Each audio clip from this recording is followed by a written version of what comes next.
40 hanggang 46 pesos kada kilo muna ang inaasahan ng Philippine Bababa Rice daw, Industry bababa daw ang stakeholders. bigas. Ha? Hanggang 40 to 46. Basta totoo. Yung bigas na binibili ko 60. Huwag na tayo magbulahan. Alam ko yan, namamalengke po ako. Kayo ba, meron bang 40 to 46? Baka yung 40 to 46, hindi makain ng tao yan. Baka pati aso, hindi makain yan. Bababa daw bababa daw. Sige, pakinggan natin. Movement of PRISM, kasunod ng pagbaba ng taripa sa imported na bigas sa 15% mula 35%. Mas mahal kung premium. At yung mga premium rice po natin, nasa mga 47, 48. Siguro po, pinakamahal na po pinakamahal, 50. Palay po yun, 50. Naku, pagbigyan natin, bababa. Bababa daw, bababa. Ay target na binanggit ng liderato ng Kamara na mas mababa sa 30 pesos kada kilo. Pero sabi ng speaker, posible pa rin yan ngayong taon. Malapit na rin din po. Sa mga Kadiwa stores, we are going to be hitting the 29 range. Ayan na naman, Kadiwa store. Sa totoo, yung totoo lang, saang banda may Kadiwa ngayon? Ayan na naman kayo, kadiwa na naman kayo Real talk, saan pa? May sinasabi pa nga kayong ginawa nyo ng Kadiwa dyan sa nandiyan dyan ba? Dyan sa, sa Bucor? Saan ka makakahanap ng Kadiwa? Meron na naman kayong Eto, mag-iingat po kayo sa pangako, Mag-iingat po kayo sa pangako. Alam nyo, pag nangako kayo, you make sure it will happen. Kung ayaw nyo ng maisug, you make sure expectation versus reality nagmamatch. Pag nangako kayo, mag-e-expect ang tao. At pag hindi nyo ginawa, magagalit sila kasi yung realidad hindi totoo. Tapos nagagalit kayo sa maisug. Magagalit kayo pag may magrarally. Iiwasan yung mangako. Gaya ng sinabi ninyo, magkakaroon ng 20 bigas. Anong nangyari? Anong sinabi nyo, hindi nyo papapasukin ng EDCA? Anong nangyari? Eto na naman, baba ang bigas. Obserbahan ng tao yan. Sabi nyo, bilang na ang oras ng mga smugglers, may nahuli ba? Meron bang inimbestigahan sa Senado? Kaya nagagalit yung taong bayan. Tapos haharangan nyo ng truck pag magbamaisog. Ang problema nyo nasa sa inyo. Kung yung pangako ninyo, tinutupad ninyo, sisiguraduhin ko sa inyo walang maisog. Kasi busog ang taong bayan. Palpak kayo Hindi nyo ba amin palpak kayo? Eto na naman, nangangako ka na naman. Gusto mo, ibalik ko pa yung video mo na sinabi nyo bilang na oras ng mga smuggler? Ni isa walang naimbestigahan. 29 pesos, no? Kada kilo by August, no? Handa raw Magkano daw? 28 pesos? Handa raw makipagtulungan. Kada kilo by August. 29 range very soon. 29 pesos, no? Kada kilo by August, no?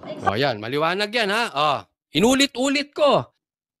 29 pesos ulitin natin para tumatak sa utak ninyo. Pati sa manunood ng replay, lagay nyo, maniniwala ba kayo sa mangyayaring 29 pesos ngayong August? Ngayong August. Liwanagin mo, baka August 2051. Sige, Handa raw makipagtulungan ng PRISM, bagamat may panawagan noong una na ipagpaliban ng pagbaba ng taripa. Pero mungkahi nila, makausap din ng ating mga exporting countries na hindi po sila mag-take advantage. Pero ang ibang grupo, Malapit na rin din po. Sa mga Kadiwa stores, we are going to be hitting the 29 range very soon. 29 pesos, no? Kada kilo by August, no? 29 pesos sa August. Sa Kadiwa daw. Ang tanong, saan man kakahanap kami ng Kadiwa? Isa, dalawa, tatlo sa buong bansa?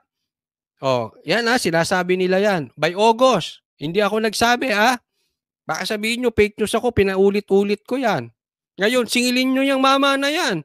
Pagka walang 29 pesos na bigas, ano yan? Pangako o pangarap? Kailangan liliwanagin natin kasi may excuses yung mga yan eh.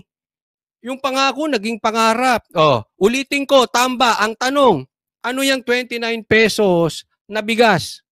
Pangarap o pangako? Liwanagin mo kasi.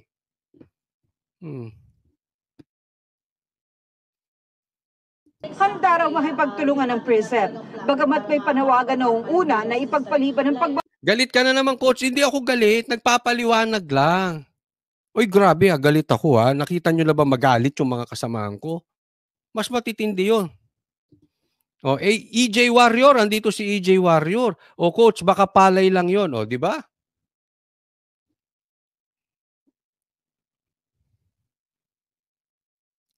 Sabi dito, Boss Oli, by August 29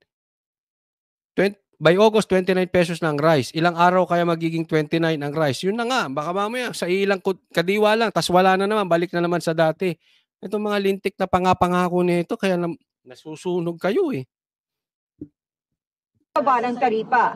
Pero mungkahi nila, Makausap din ng ating mga exporting countries na hindi po sila mag-take advantage. pero ang ibang grupo, tuloy ang pagtuto sa pagbaba ng taripa. Ang matatamaan talaga yung mga magsasaka natin dito sa local. Around mga 500,000 farmers ang estimate namin na madi-displace. Magsasapa po kami this week ng petisyon po sa ating pong Korte Suprema para pigilin po agad itong pagpapatupad po ng EO 62 na nagpapababa po ng taripa po sa bigas. Pagtiyak ng Kamara at National Food Authority o NFA, tuloy na susuportahan ng mga magsasaka na binibigyan ng bahagi ng pondo mula sa nakukolektang taripa mula sa imported na bigas. Ang NFA naman po hanggang ngayon ay kasalukuyang pa rin namimili. Patuloy lang ginagawa ni NFA ang kanyang mandato para ma-increase pa natin yung Ano ba yung stock NFA natin. na yan?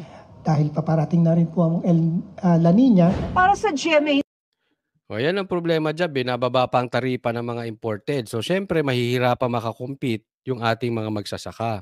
Imbis na tinutulungan nyo yung magsasaka natin na naghihirap na, tinutulungan nyo pa yung imported. Pero sa totoo lang, bahala kayo, discarded nyo yan.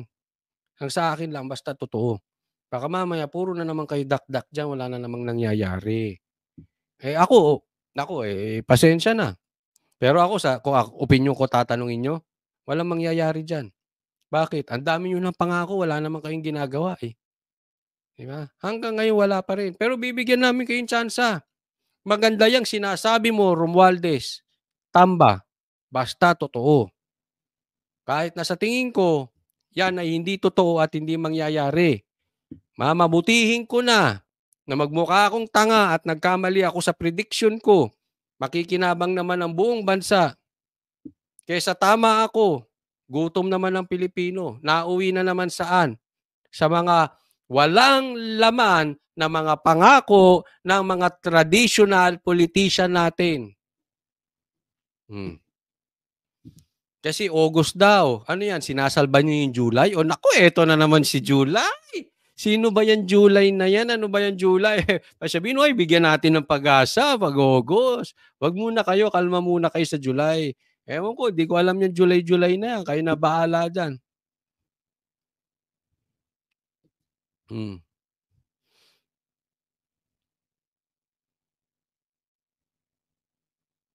O, sabi ni Clarity, hindi naman namimili ang NFA sa lahat ng bukrin. Puro dak-dak lang. Ayan ang nangyayari talaga sa bansang Pilipinas ngayon.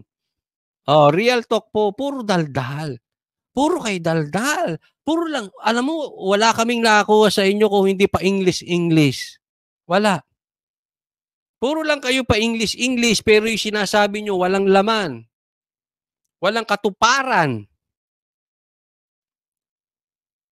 Ano yung ampaw. English lang, pero ampaw.